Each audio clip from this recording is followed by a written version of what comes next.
Metros, buses, taxis and bikes. Paris has already a lot of options to move around the city. But since a couple of months, these electric scooters are taking over the streets. There are now more than 20,000 of them, and the number is rapidly increasing. And I must say, they're pretty handy. Although the scooters are popular, they're also becoming a contentious issue. Some users are reckless, going too fast, ignoring traffic lights and leaving them in the middle of sidewalks. This past week in Paris, an electric scooter rider died after a collision with a truck. There are frequent reports of incidents involving scooters and pedestrians every week. I was violently hit in the back by an electric scooter. I fell. My wrist hurt really badly and my hand was twisted.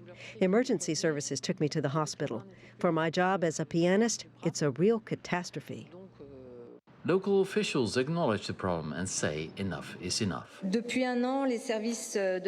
Electric scooters have been increasing in number in an anarchic fashion for a year now, and for one simple reason, which is that there are no clear legal guidelines. Swedish operator Vries is one of the companies renting scooters in Paris. Electric scooters are new, so clearly it's not perfect yet. It's indeed a matter of behavior. That's why we are campaigning to change that, handing out helmets, giving advice by email and on the app. The mayor of Paris has announced that starting in July, the city will ban e-scooters in parks and gardens, forbid parking on sidewalks and limit the speed to 20 kilometers per hour. But those measures are too late for Isabelle from Brabant, the injured piano player.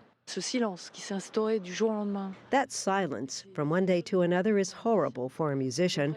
I dream of returning to work, but it will take months at least, or maybe a year.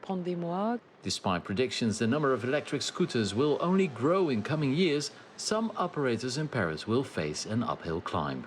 The city of Paris wants to limit the number of companies with electric scooters to 3, so the 12 competitors are struggling for their survival. But for the time being, these very handy scooters are here to stay. This is Stefan Vries for CGTN in Paris.